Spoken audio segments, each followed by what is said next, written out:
So humanists see a planetary duty to protect nature's integrity, diversity, and beauty in a secure and sustainable manner.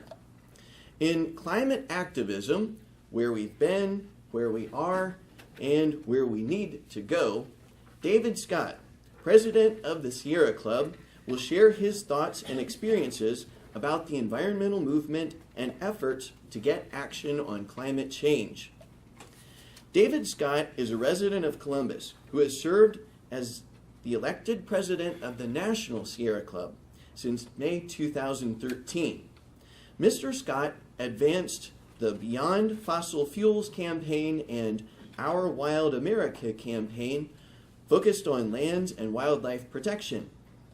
Mr. Scott attended Oberlin College and OSU's Moritz College of Law, and he has worked in civil rights and poverty law, starting as a legal aid lawyer in Appalachia. He currently devotes most of his time to environmental work. With over 2.4 million members and supporters, the 122-year-old Sierra Club is the nation's oldest and largest grassroots environmental organization. We're very fortunate to have David Scott with us today, and I hope you'll join me in giving him a warm welcome.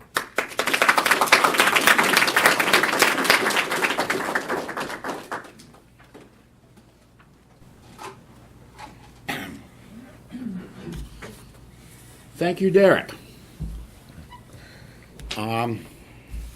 Good to be here. I hope you'll forgive me for sitting. It just makes it a little bit easier for me. And it's great to be in a room of obviously such an aware and committed and environmentally responsible group of people.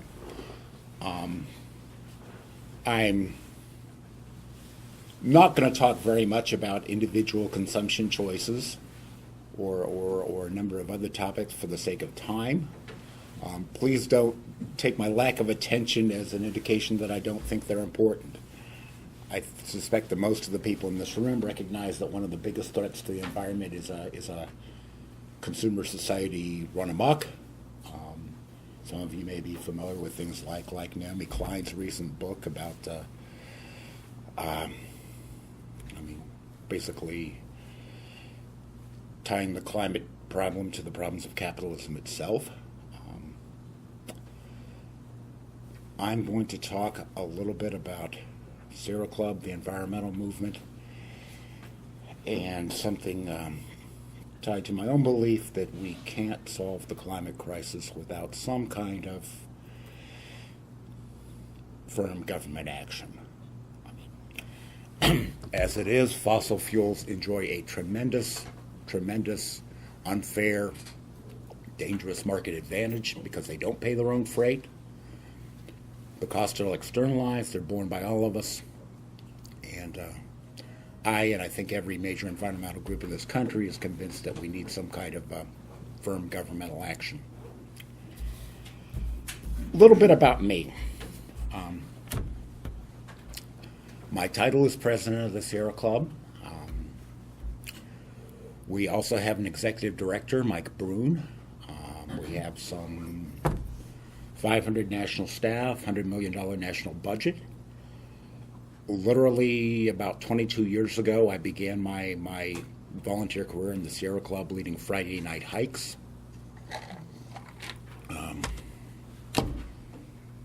I was elected to the board. We are somewhat unique. We probably are unique at having a member-elected board.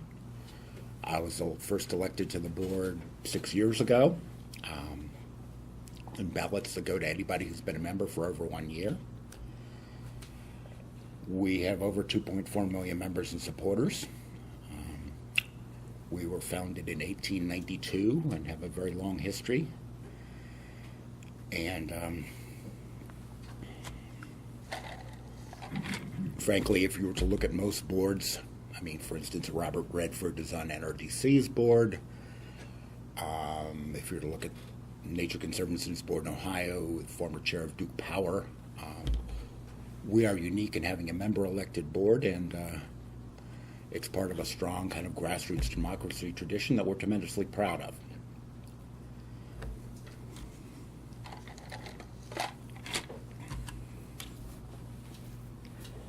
We have chapters in all 50 states. We also have a chapter in Puerto Rico that just celebrated its 10th anniversary. I was proud to be there. Our state chapters, and we have an office here in downtown Columbus, work on state issues. They are free to work on various things that come up in their own states. They also work on national issues. I like to think that we've got a unique niche among environmental groups, strong name recognition, activist base. We have a political program. We have a presence in every state in the country. And we do a lot of other things besides of activism. For instance, we have a national outings program with over 300 volunteer-led trips a year, and do lots of hikes and programs at the state and local level.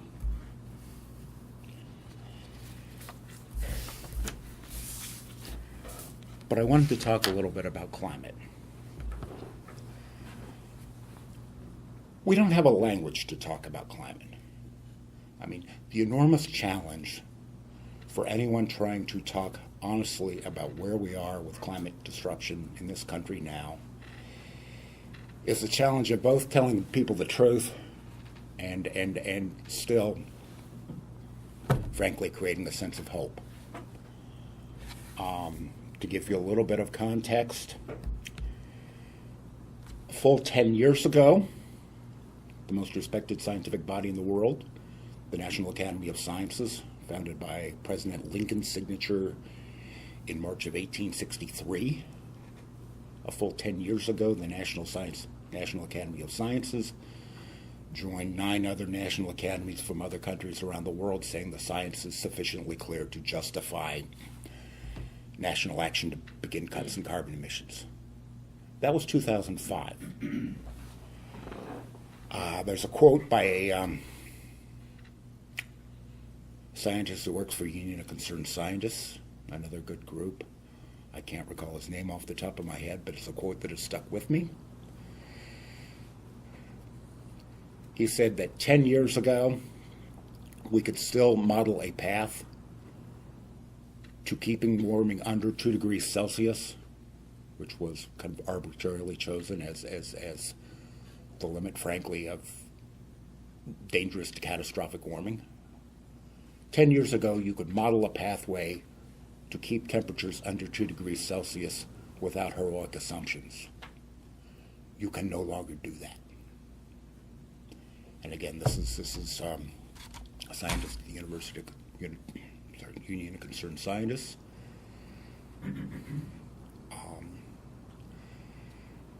Scientists do not typically politically engage. Scientists tend to talk cautiously. There are some notable exceptions. There's a scientist who worked for OSU's Polar Research Program, Jason Box. He's now left. He's working for Denmark on Greenland issues, and he's got a quote that is stuck in my head because I think it's just wonderfully succinct. When asked about what do we need to do, Box said we've got to keep this fucking carbon in the ground. That's a pretty good, succinct 6-word statement of what we need to do about climate. Big things happened last year. I'm guessing that most of you have at least heard of the Intergovernmental Panel on Climate Change. This is the UN-designated, basically clearinghouse of climate and risk experts from around the world. Hundreds of people who are involved in a continuing peer review process of all the climate science out there, going through peer-reviewed journals. They issued their 5th assessment last year. Again, the important thing to understand is that scientists speak in a cautious language.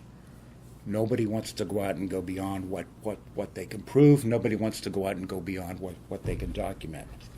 IPCC last year, climate change is set to inflict severe, widespread, and irreversible impacts on people and the natural world unless emissions are cut sharply and rapidly.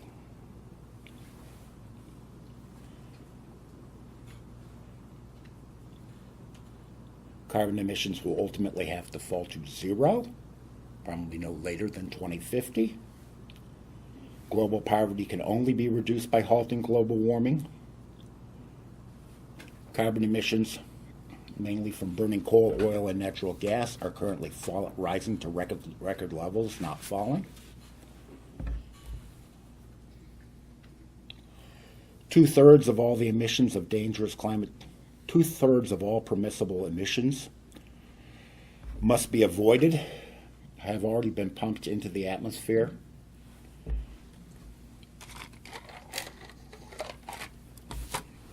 Back in the 1990s, about 20 years ago, more than 190 nations involved in the UN climate treaty process agreed that the outer limit, if we were going to avoid, again, not bad effects, but catastrophic warming, the outer limit was probably 2 degrees centigrade. That was chosen somewhat arbitrarily as basically something consistent with the range in which humans have evolved. Even many scientists and the Sierra Club believe that even 2 degrees centigrade is far too much. At 2 degrees centigrade, you lose coral reefs. You've got massive impacts. We have already locked in over half of that warming if all emissions stop tomorrow.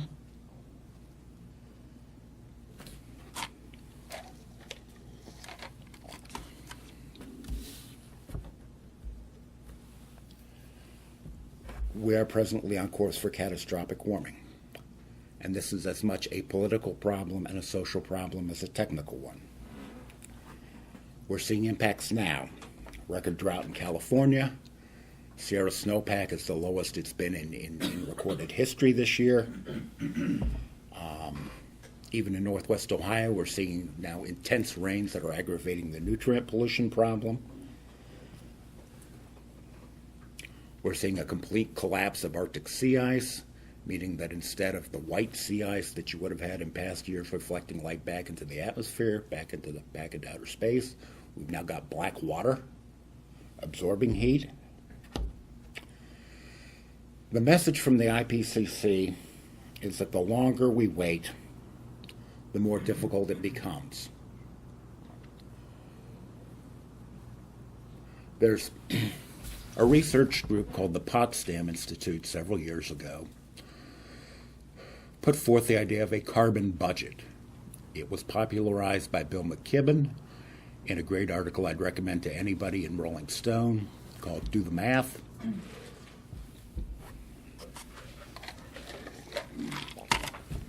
The short summary of carbon budget is that if we are to stay below the 2 degrees centigrade limit that was kind of arbitrarily chosen as a probably too high limit to avoid catastrophic warming, roughly 3/4 of all known carbon reserves, of our proven carbon reserves right now, need to stay in the ground. Bluntly, that's why Sierra Club, NRDC, 350.org, and other groups oppose things like tar sands in Canada, oppose things like drilling in the Arctic Ocean, which unfortunately may be happening, may be underway now. We're still pressing the Obama administration not to go there, not to permit it, because the truth is the last thing we can do when we know we've got to keep 3/4 of the known proven reserves in the ground, the last thing that we can afford to do is to be opening up huge new stores of carbon like Canadian tar sands. James Hansen has written quite eloquently on it. We need to stop going to these huge new extreme energy sources and carbon bombs.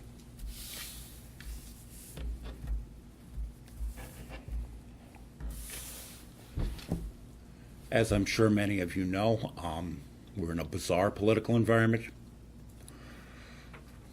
Ralph Cicerone, chair of the National Academy of Sciences, has been quoted as saying the level of certainty about human causation of climate change is roughly the same as the level of certainty about cigarettes killing people. We have still got a situation where the new chair of the Senate Environment and Natural Resources Committee has been quoted as saying climate change is the greatest hoax ever perpetrated. Quoted as saying if God's responsible for climate, in so many words. As recently as this spring, 47 Republican senators, including our own Rob Portman, refused to vote yes on a resolution that simply said human activity substantially contributes to climate change. I mean, this is basically the equivalent of saying that cigarettes kill people. This is science from 10 years ago.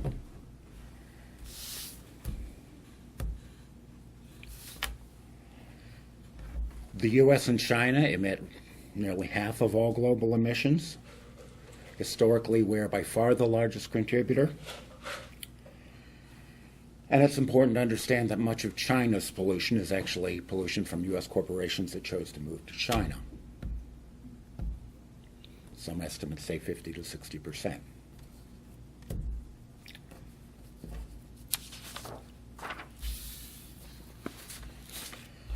So what can we do about it? One thing that Sierra Club recognized is that we have got to build a climate movement. That is one of our organization's highest priorities. We have several organizational priorities. I mean, we're aware of the fact that one of the great challenges for the environmental movement is, by and large, we're too old, we're too white, we're too small. Our own average age is roughly my age, and I'm 58. We tend to be educated, middle class, suburban. We tend to be overwhelmingly white. There's a recent report called Green 2.0 that's studied this problem in great detail. We are very aware of it.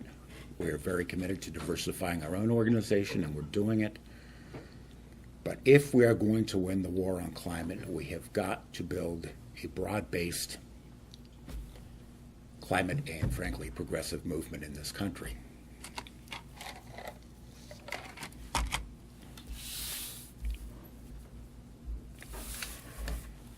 In terms of our own positions, Sierra Club is opposed to fracking and opposed to natural gas. We have a very strong position on that. Simple reason being that not only are there water pollution and other problems, but we're conscious of the enormous problem of escaped methane. I mean, it's true that natural gas only burns with about half of the carbon emissions of coal. But when you figure in the problem of the escaped methane and the fact that methane itself is a very powerful short-term climate forcer, we can't even say with confidence that there's a climate benefit to natural gas, and it's crowding out investment in renewable energy that we desperately need.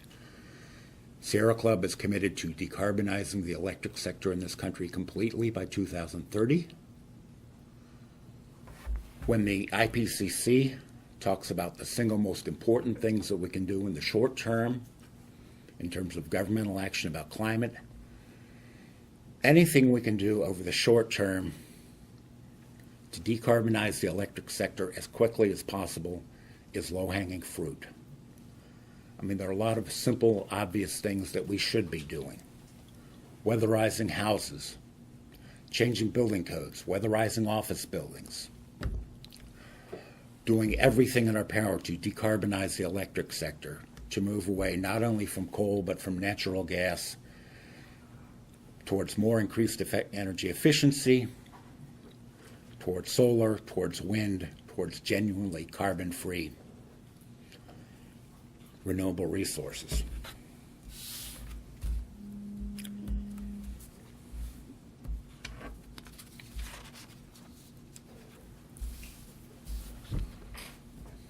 So what's happening now? Things that are happening this year. Well, at the national level, there are a number of different parallel things happening. I was very proud last year, Sierra Club, in conjunction with groups like 350.org, hundreds of other groups, we had a rally in New York City, the People's Climate March. Some of you may have heard of it. We literally filled the streets of Manhattan for 4 miles, had an estimated 400,000 people. We can't do that every month, but it's the kind of event that we need to do more and more and more to show the world that there is public demand for action on climate. We did that to coincide with a meeting of government leaders in New York City last fall, and I thought it was a loud statement that there is public demand for action on climate.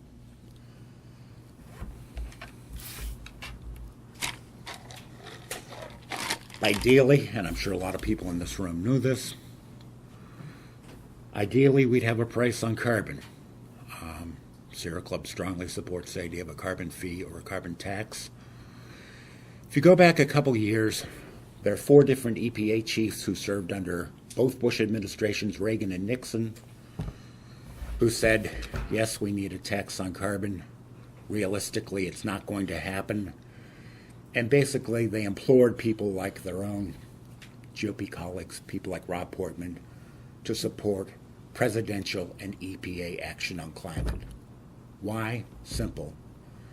Right now, for the foreseeable future, it's the only game in town. I'd love to see a tax on carbon. I don't see that happening in the next foreseeable future. We do have other things that are happening that offer some real hope. And it is crucially important that we get started, and that we get started now. So things that are happening. The EPA Clean Power Plan proposal that you're going to hear a lot more about, and some of you are reading some about it in the paper now. Has a goal of cutting emissions by 30% from 2005 levels by 2030. It's not ambitious enough. It relies too heavily on natural gas. It does things we wouldn't do. It is also an absolutely crucial step because it would begin to give us a regulatory regime for the first time over carbon emissions from power plants. It is absolutely crucial that we get that in place, again, because in the foreseeable future, it's the only game in town. Supreme Court has made it clear that EPA has the authority to regulate carbon, and we've lost far too much time already. What the EPA Clean Power Plan does, and it's simply a proposal at this point in the rulemaking process, what it does is it orders each state, or requires each state, to come up with its own plan to reduce carbon emissions. It is flexible. Industry, of course, is screaming that the lights will go out, that we can't do this, that electricity rates will skyrocket, because industry has screamed at every single EPA regulatory proposal in history. Don't believe what you hear.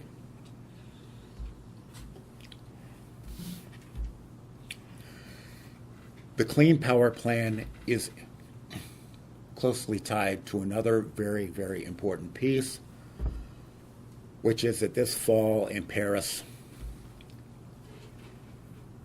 nearly 200 countries will gather again as part of the UN climate process.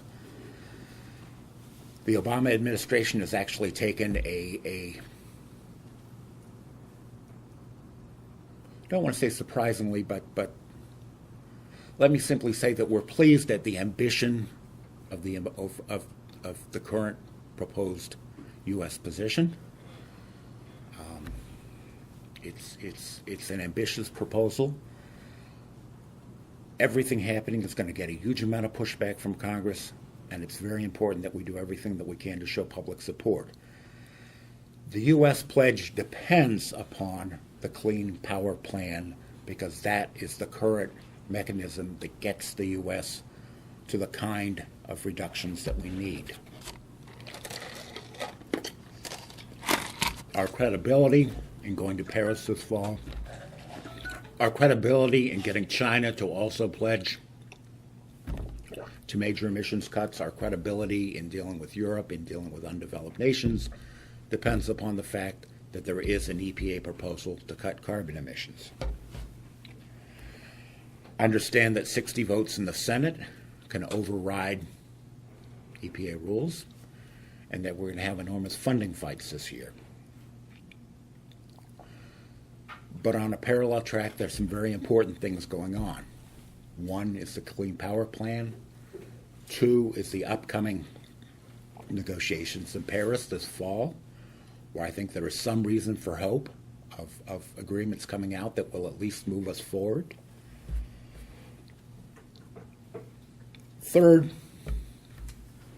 and this is where Sierra Club in particular comes in,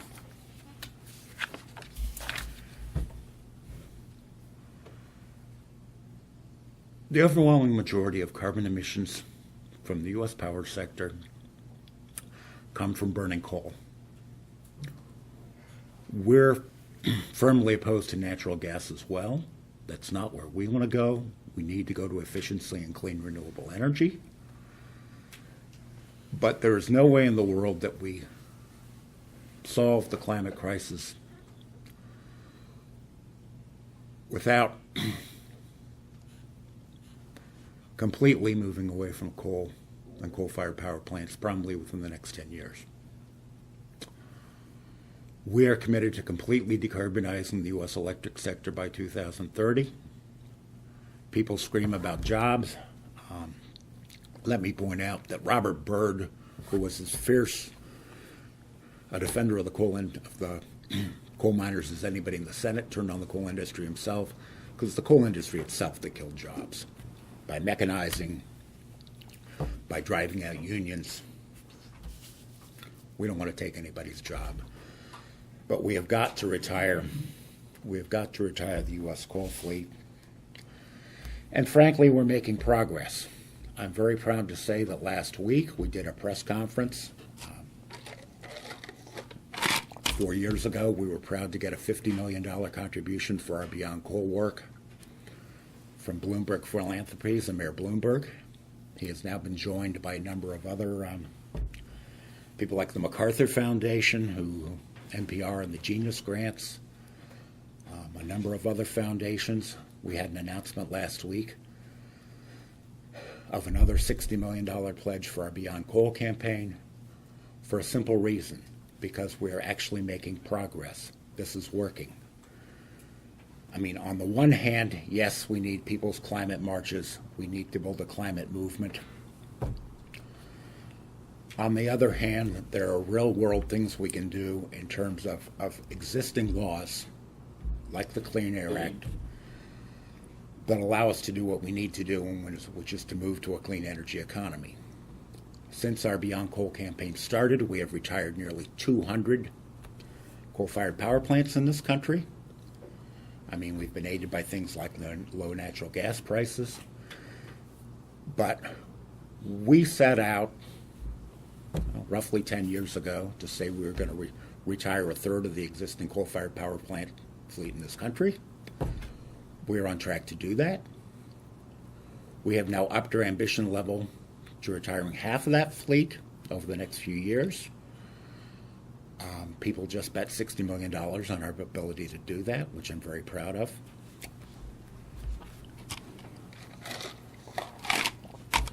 Because the single largest source of carbon emissions from the electric industry today is coal-fired power plants. Again, the real need is not moving to natural gas or new investment in natural gas. The real need is rooftop solar, distributed solar, wind power. Iowa was getting 42% of its power from wind as recently as last year. I mean, there's a lot of low-hanging fruit.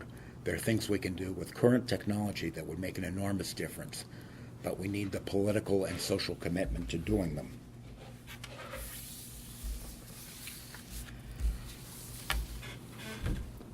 At the state level, I'm sure a lot of you are aware that some very damaging things happened in Ohio last year. The state level is not where I work, but some very damaging things happened, and I'm certainly aware of them. Sierra Club was involved in them. Ohio was one of a number of states that had done one very positive thing. We had adopted a renewable energy standard. requiring that a certain percentage of Ohio's electricity, generated electricity, come from renewable energy sources.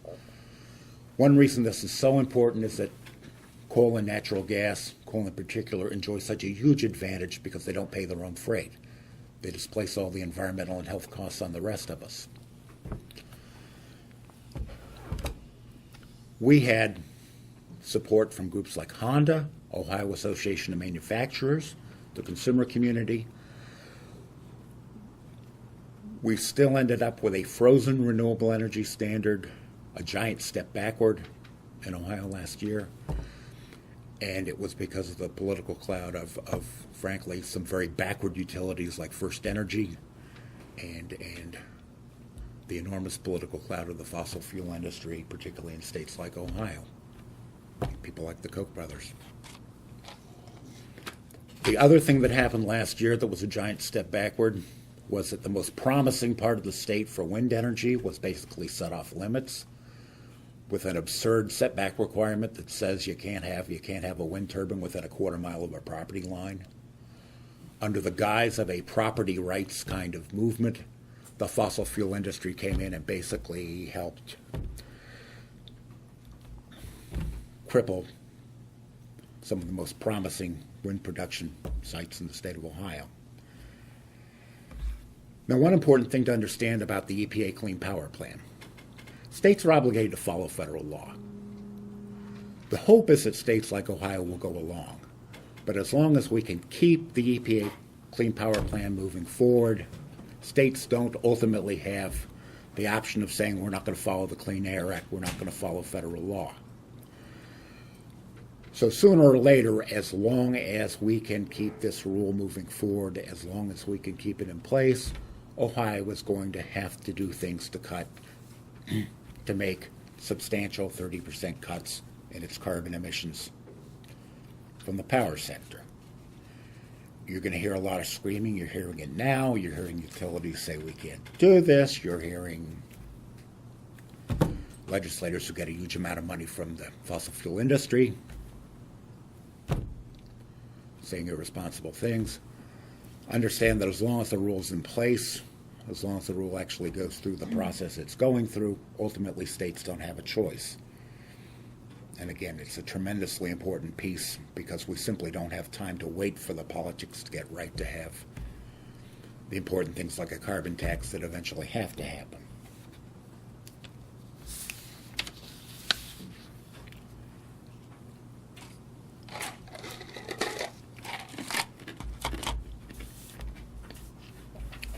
We're trying to fight on a large number of fronts.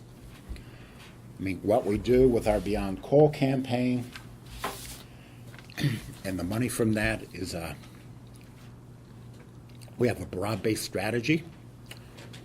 We went out and said very boldly, in effect, if you try to build a new coal-fired power plant, if you try to expand your coal-fired power plant, we will use the Clean Air Act and sue you, because Clean Air Act violations are commonplace.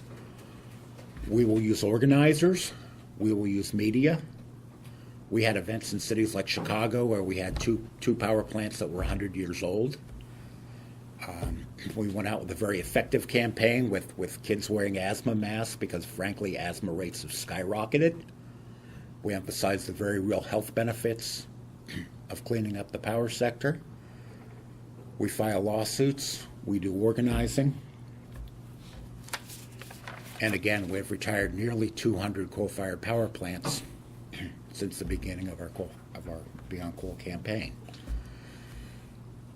There's a combination of two different strategies. On the one hand, using organizing, using media, using lawsuits to go after the power sector and try to make them comply.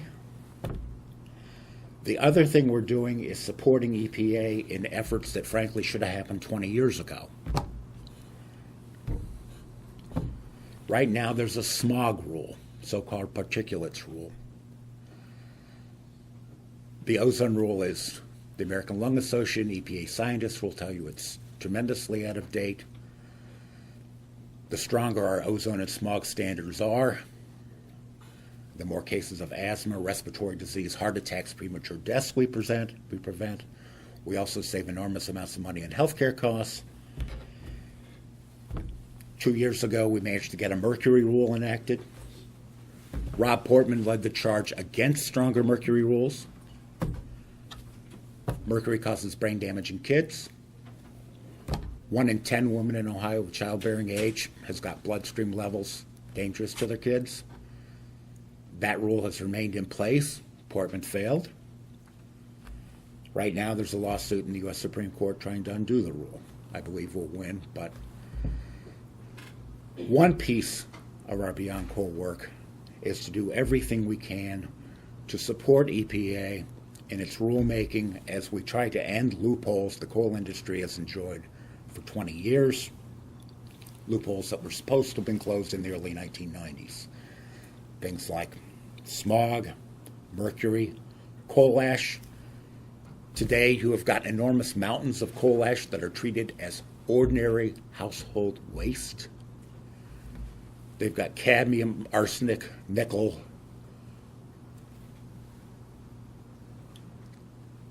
They're not ordinary household waste. One fell into a river, the Dan River in North Carolina, poisoned 100 miles of river. A smaller one fell into Lake Michigan a couple years ago. The coal industry has enjoyed loopholes that no sane, responsible government would allow it to enjoy. As we close those loopholes, it is no longer economically feasible. It is not economically feasible to generate electricity from coal if you're going to do it in an environmentally responsible and health responsible way. You can't do it. I mean, as we slowly close these loopholes, as we make the electric industry clean up its act, things like rooftop solar become more and more competitive because the price is dropping anyway and they're totally clean. They have virtually zero emissions. Obviously, transportation is another huge part of cleaning up carbon emissions. But we have a lot of hopes for things like electric cars. I mean, my own belief is people are probably going to be driving cars for a long time to come. But to the extent that you decarbonize the electric sector, you also give yourself the possibility of decarbonizing the transportation sector. And we're seeing enormous strides as far as electric vehicles, strides in battery technology, plug-in electric vehicles. Decarbonizing the electric sector gives us the possibility of decarbonizing the transportation sector. Another big piece that many of you are aware of and gets a lot of publicity is agriculture. I can't say we have a campaign on that. It is certainly true that simply not eating beef or going farther and not eating meat at all or eating less meat are some of the most effective things you can do in terms of reducing carbon emissions because the ag sector is an enormous contributor.